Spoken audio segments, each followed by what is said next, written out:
asalaamaaleykum mbooloo mi ñu ngi nuyu ñi fi teew ñëpp di massoo aussi waa Njoxob si li ñu dal di wax rek ni suñu mag ñi walla suñu xale yi nga xam ne dañ leen a fekk si fii si Njoxob yóbbu leen ñu gis si benn journal enquête am lu mu wax si ñoom moo tax ñu gën a woote tey parce que loolu ñuy wax noonu amul lenn lu si nekk dëgg ndax dañ ni usine yi ñu toj Kayar mooy usine Barna ak beneen usine nag man yëguma ko te man borom usine la te yëguma fenn beneen usine fu ñu ko toj Barna la ñu wax usine yi ñu fa toj ñaari usine jàppale si gang bi 6 personnes te 6 yooyu 4 yi dëkk Njoxob te 4 yooyu amul kenn si ñoom koo xam ni di nga ànd ak sa morom bu fekkee Mamadou Aïssat ñun ñoo àndoon bokk nekk benn bokk yaakaar suñ dernière caravane bi passé si la def benn choc kon kooku wéragul ba muy dem si ay usine Barna dafa daaj te loolu xamul loolu ku jiw ñaari tonne pomme de terre mënoo am nga leneen loo tal lu dul dem di daaj ay usine keneen ki mooy Aliou Badara mu ngi nekk jëm ñaari si jour élection bi 16h vers 17h la ma woo ni mu naa ko jël si mu ñëw voté si ndax sàmm moom dafaa nekkul kooku amul jot bay dem si Barna ndax Barna ëppale wu ko dara gisu fa lu mu fay wut gis nga ñun Njoxob ku fi ñoo xam ne xale yi ay liggéeykat lañ soxla lu ñu kenn dara parce que ay liggéeykat lañ mën ngaa wul dëkk ba mu daj doo fa gis kuy traîner di mandi te kuñ chômé amu fi. keneen ki Mamadou Tigo xoolal place am ñaata nit la fay liggéey loo sax yow nga jàpp père de famille bu mel noonu yore ñetti soxna yore njabootam xañ ko liberté am depuis ñaata jour ngay koy tuumaal si ay Barna dañoo toj Barna loolu mu tegu fan. keneen ki mooy Youssou soxlaalul sax Youssou moo doon défendre Barna ba mu jot a seex magam jooju ñu boole tey ñoom ñaar ñu yóbbu leen si kaso ba Youssou ak Mamadou ñoom ñoo doon mobiliser fii nit ñi li may wax nii yaakaar naa Kayar 24 mu ngi nii ba ñuy def suñ conférence de presse yi njëkk ya Cheikh Anta suñ conférence de presse yi njëkk ñu doon def wii Barna waa Njoxob dong la doon nekk ñun duñ nekk samp benn nit ba pare di ko saboté mais tey dañoo am gàcce ci waa Barna am gàcce ci seen directeur parce que bu ñu waxee benn lii waa Njoxob ba ko def moom amoon na waroon na am xelum taxawaat seetlu mu woo kilifa yi fi nekk nii dañ maa dajji bi waaye tudd nañ seen njaboot ñun bu fekkoonte ne su fekkoonte ne kenn si ñun laale na si suñu njaboot te xamewuñ leen loolu bu doon ni kenn laale na si duñu jaral déplacé wu boobu ba léegi duñu jaral woo ay journaliste duñu jaral jël ay avocat waaye nag nit ki mën naa def jëfam mais suñu borom moo koy weer te li si kanam rawuñu bët te beneen bi nit ki leen jàpp yóbbu leen bu dee wut promotion na ko wutee feneen mais mënu ko wutee si askanu Njoxob wala askanu commune Kayar ndax ñoom duñu ay gang duñu ay bandi amu fi fii kuy def naka su dul noonu amu fi depuis commandant Henri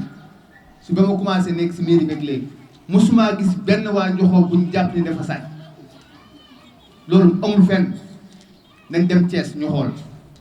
amul fenn kenn koo xam ne mas nañ laa jàpp ñu ni Njoxob la dëkk daa sàcc kon donc suñ demee tey naan 6 gang yi jàpp nañ si gang bi tojoon usines yi jàpp nañ si 4 c'est faux kon loolu amul li ñuy wax noonu du dëgg ki nga leen ko wax du dëgg ki nga bind du dëgg waaye nag mën ngaa def say mbuxum fii neex la fii def fi lu la neex mais gis nga boo demee fee ca tribunal ba justice ñun wóolu nañ ko xam nañ ni caaxaan boo fa indi ñoom dañ leen teg si yoon am nañ confiance ci justice Sénégal leer nañ ni dinañ def lépp loo xam ne lu si war nañ ko def te beneen bi usine benn usine Barna mu yore ay 8 gardiens yore ay caméra surveillance nga dugg fa guddi vers 1h du matin si lañ wax fëgg ñu ubbil la mais lan moo tax bañ fëggee ki ubbi kooku woowuñu ko boole ko booy ñu yóbbu ko lan moo tax ñooñu bañ fa jógee aussi dem dugg ba si biir bureau yi bàyyi fa portable yi mais kuy sàcc moom day sàcc rek ne ñoom ñoo ne ma jëluñu portable 225 000 lañ fa jël mais kii sàcc bu ñëwee fekk ordinateur buy jar 100 000 wala buy jar 150 000 fekk si bureau yi du ko daaj yóbbu fekk fa ay écran du daaj yóbbu mais affaire bi nañ ko xoolaat si seen biir li may wax toujours rek li ma doon wax barki démb sàcc yi si seen biir lañ nekk bu ñu yëree seen biir Barna googu danañ gis seen i sàcc mais sàcc dañ ko joxoon njoxoor kërëb ndoy mbaawaan Kayar amul sàcc boo xam ne day mën a dem di dajj ay usine dañu wax ne dëgg usine bi moo fi mujjee ñëw ñaata usine moo nekk Kayar coréen yi li ñuy exporté li ñuy liggéey si jën amul benn usine bu ko fi liggéey ñaata millions ñoo nekk seen usine da ngaa mas a dégg benn usine bu ñu dajji foofu am na loo xam ne ay caaxaan la te ay nit bu fekkente ne ñun ñoo doon défendre démb di xeex jàkkaarloo gaa yi toog sama wet ñu naan usine bi baax na ñoom ñu naan baaxul mu jaral ñu sax dem ba dogoog ñoom ndax Barna gi waaye tey ñun Barna dañoo gàcceel man Njoxor gi tey su ma toogee tey ba jàkkaarloog waa Barna amul lenn lu ñu def lu jël sama njaboot naan dañ leen di yóbbu ndax dañ leen a sàcc si affaire yu ñàkk fay ñu naan dañoo boole usine u Barna ak usine bi nekk Ndaam te usine boobu dërëm laalu ñu fay liggéey woote naa fa dem naa fa ñi ma fa gis nee nañu amul benn ñun yëguñu loolu sax loolu Kayar lañ yéen lañ dégg ngeen koy wax mais lan moo tax ñoom ñu bëgg ni ñoom gang bi Njoxoor la jóge nga Kayar am na gang te gang bi ñu jàpp ñoom ñi ñu jàpp juróom-benn doomu Kayar nekk ci te juróom-benn doomu Kayar yooyu ñeenti doomu commune quartier bu Njoxoor bokk si te ñooñu kenn ku ne yor na responsabilité yoo xam ne moo la ëppal téeméeri junni yoon dem Barna yàlla muy fee amul benn doomu Njoxoor buy taxaw moom recevoir na ku ne nag ci Barna ba mu des doomu Njoxoor yi parce que xam nga lu tax ñoom liggéey lañ xam liggéey lañ gëm fii usine ba ko boo fa demee façon nit bu ne nga fay fekk waaye doo fekk kenn ku dëkk Njoxoor amul kenn ku fay liggéey ku dëkk Njoxoor usine bi nekk Njoxoor sax waa Njoxoor duñ si liggéey ndax dañoo yor seen liggéey boobu kon ñooñu lan la ñuy dem di dajji ay Barna di dajji ay usine taluñu loolu dama ni caaxaan fii lay yem Kayar gii waaye bu demee justice ba am nañ yaakaar si justice Sénégal xam na ni dinañ def seen liggéey te am nañ si yaakaar bu baax a baax ñu ngi sant ñëpp di gërëm ñëpp. On s'est réunis ici ce soir pour dénoncer un fait. Il a été sorti par une certaine presse que dans cette commune de Kayar, des jeunes, mais aussi très responsables, se sont constitués en gang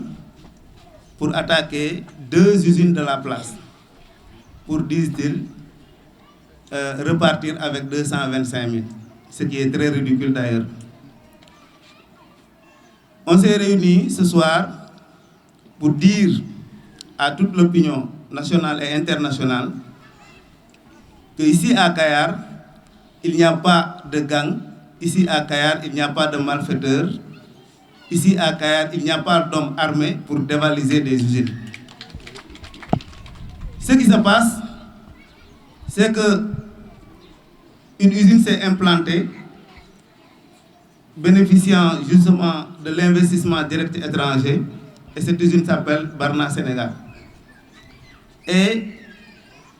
à notre grande surprise, cette usine cherche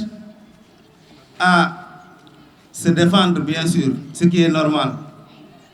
Mais ces responsables sont allés accuser ceux qui étaient là